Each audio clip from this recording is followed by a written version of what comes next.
Hello, welcome again. Oke, hari ini kita kembali lagi di pembacaan kita di Encounter Series Christ the Way. Oke, so untuk hari yang ke-13, tapi actually semalam saya ada terlimpas baca untuk day yang ke-12 sebenarnya. Tapi tidak apa, kita baca untuk hari ini, oke? So, saya baca untuk yang tidak habis baca untuk day ke-12 kemarin dengan day 13, oke? So, kita mulakan, tapi sebelum itu mari kita pray. Tuhan dalam Bapa kami yang bertahta kerajaan syurga, terima kasih Tuhan atas berkat Engkau, biarlah Engkau menyertai kami sepanjang pembacaan ini. Berikan kami kebijaksanaan syurgawi untuk memahami apa yang Engkau ingin sampaikan melalui firman Engkau di dalam buku ini. Terima kasih Tuhan. Ampunkan segala dosa pelanggaran kami, semua ini saya serahkan dalam nama Tuhan Yesus yang menjadi juru selamat dan penebus kami. Amin. So, jom kita baca Desire of Ages nomor 43 dan 44 untuk bab yang keempat. Okay. Bagimu seorang juru selamat. Jadi saya baca, Raja Kemuliaan sangat merendahkan diri untuk menjelma menjadi manusia. Sungguh kasar dan buruk keadaan sekitarnya di bumi ini. Kemuliaannya diselubungi agar kebesarannya secara lahir jangan menjadi pokok perhatian. Ia menghindarkan segala pertunjukan secara lahiriah. Kekayaan, kemuliaan duniawi, dan kebesaran kemanusiaan sekali-kali tidak akan dapat menyelamatkan satu jiwa pun dari maut. Yesus bermaksud supaya tidak ada satupun penarikan yang bersifat duniawi menarik orang yang di sampingnya. Hanya keindahan, kebenaran semawi lah yang mesti menarik orang-orang yang mau mengikut dia. Tabiat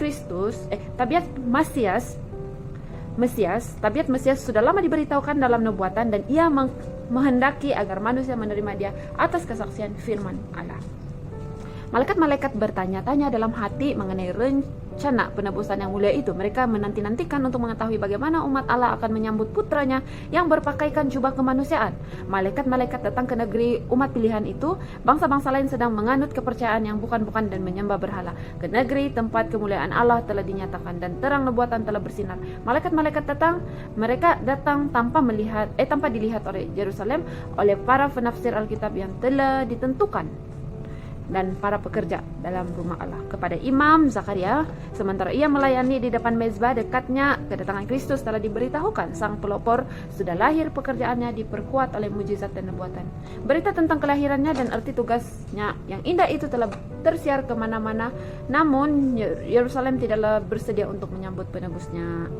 Dengan sangat heran, utusan-utusan semawi itu melihat sikap masa bodoh bangsa yang telah dipanggil Allah itu untuk menyiapkan terang kebenaran suci ke dunia ini. Bangsa Yahudi telah dipelihara sebagai satu saksi bahwa Kristus harus lahir dari keturunan Abraham dan Daud.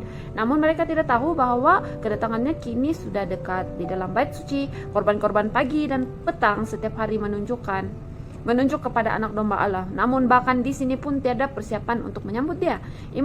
Imam-imam dan guru-guru bangsa itu tidak tahu bahwa peristiwa terbesar segala zaman sudah hampir terjadi. Mereka senantiasa mengulangi doa mereka yang tidak mengandung arti serta menyelenggarakan segala acara perbaktian agar dilihat orang. Akan tetapi dalam perjuangan mereka memburu kekayaan dan kemuliaan duniawi, mereka tidak bersedia untuk pernyataan Mesias. Sikap masa bodoh serupa itu sudah merajalela di seluruh negara Israel. Hati yang mementingkan diri dan yang dipenuhi dengan keinginan duniawi tidak dapat lagi digetarkan oleh sukacita yang mengharukan segenap surga. Hanya sedikit orang yang rindu hendak melihat yang tidak kelihatan itu kepada mereka. Inilah duta surga diutus. Malaikat-malaikat menyertai Yusuf dan Maria dalam perjalanan dari rumah mereka di Nazaret ke kota Daud. Titah kerajaan Romawi untuk pendaftaran rakyat jajahan yang maha luas itu sudah tersebar luas hingga kepada penduduk yang menghuni bukit-bukit Galilea. Sebagaimana pada zaman purbakala, Kores dinobatkan menjadi raja untuk bersemayam di atas takhta kerajaan dunia supaya ia dapat memerdekakan umat Allah. Demikian juga Kaisar Agustus dijadikan alat untuk melaksanakan maksud Allah dalam membawa ibu Yesus kembali ke Bethlehem. Ia adalah keturunan Daud, dan keturunan Daud harus lahir di kota Daud. Dari Bethlehem, kata Nabi Mika, akan bangkit bagiku, akan memerintah Israel yang permulaannya sudah sejak purbakala, sejak dahulu kala. Mika 5 ayat 1. Tetapi di kota di mana mereka menjadi keturunan raja, Yusuf dan Maria tidak dikenal dan dihormati. Dalam keadaan penat dan tidak mendapat tempat menginap, mereka menyusuri jalan kota yang sempit dari ujung ke ujung, dari pintu gerbang kota sampai ke ujung sebelah timur kota, dengan sia-sia belaka mencari tempat beristirahat malam itu. Tidak ada tempat bagi mereka dalam rumah penginapan yang sudah penuh sesak. Di dalam sebuah bangunan yang reyot di mana hewan-hewan ditempatkan, mereka akhirnya mendapat perlindungan dan di sanalah penebus dunia dilahirkan. Kasihan kan? Oke, so sekarang kita masuk di dalam D13, yaitu terdapat di dalam Lukas 2 berkenaan dengan kelahiran Yesus. Oke, saya baca terus dalam Lukas 2 ayat 1 hingga 21. Oke, so mari kita mulakan. Pada waktu itu, Kaisar Agustus mengeluarkan suatu perintah menyuruh mendaftarkan semua orang di seluruh dunia. Inilah pendaftaran yang pertama kali diadakan sewaktu Quirinius menjadi wali negeri Syria. Maka pergilah semua orang mendaftarkan diri masing-masing di kotanya sendiri. Demikian juga Yusuf, pergi dari kota Nazaret ke Galilea, ke Yudea, ke kota Daud yang bernama Bethlehem. Karena ia berasal dari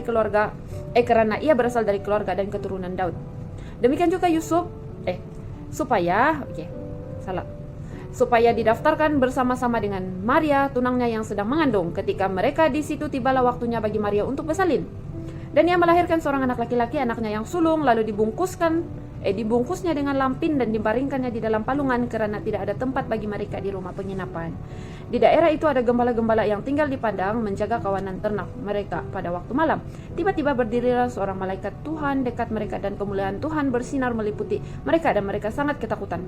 Lalu kata malaikat itu kepada mereka, "Jangan takut, sebab sesungguhnya aku memberitakan kepadamu kesukaan besar untuk seluruh bangsa. Hari ini telah lahir bagimu juru selamat, yaitu Kristus Tuhan di kota Daud, dan inilah tandanya bagimu, kamu akan menjumpai seorang bayi dibungkus dengan lampin dan terbaring di dalam palungan." Dan tiba-tiba tampaklah bersama dengan malaikat itu sejumlah besar bala tentara surga yang memuji Allah, katanya, "Kemuliaan bagi Allah di tempat yang maha tinggi dan damai sejahtera di bumi di antara manusia yang berkenan kepadanya." Setelah malaikat-malaikat itu meninggalkan mereka dan kembali ke surga, gembala-gembala itu berkata seorang kepada yang lain, "Marilah kita pergi ke Bethlehem untuk melihat apa yang terjadi di sana, seperti yang diberitahukan Tuhan kepada kita." Lalu mereka cepat-cepat berangkat dan menjumpai Maria dan Yusuf dan bayi itu yang sedang berbaring di dalam palungan. Dan ketika mereka melihatnya, mereka memberitahukan apa yang telah dikatakan kepada mereka tentang anak itu. Dan semua orang yang mendengarnya heran tentang apa yang dikatakan gembala-gembala itu kepada mereka. Tetapi Maria menyimpan segala perkara itu di dalam hatinya dan merenungkannya. Maka kembalilah gembala-gembala itu sambil memuji dan memuliakan Allah karena segala sesuatu yang mereka dengar dan mereka lihat semuanya sesuai dengan apa yang telah dikatakan kepada mereka. Dan ketika genap 8 hari dan ia harus disunatkan, ia diberi nama Yesus, yaitu nama yang disebutkan oleh malaikat sebelum ia dikandung oleh ibunya. Oke, so itu sejak itu sejak kita punya pembacaan hari ini untuk D yang ke-13. So, terima kasih. Oke, sebelum kita akhiri kita punya video pada hari ini, let's pray together. Tuhan Bapa kami yang bertata dalam kerajaan surga, terima kasih Tuhan atas penyertaan Engkau sepanjang pembacaan tadi. Biarlah kami dapat menggunakan apa yang kami pelajari itu di dalam kehidupan kami sehari-harian dan menambahkan lagi pengetahuan kami tentang juru selamat kami Tuhan. Terima kasih Tuhan, ampunkan dosa pelanggaran kami. Semua ini saya serahkan dalam nama Tuhan Yesus yang menjadi juru selamat dan penebus kami. Amin. So bye, jumpa lagi esok.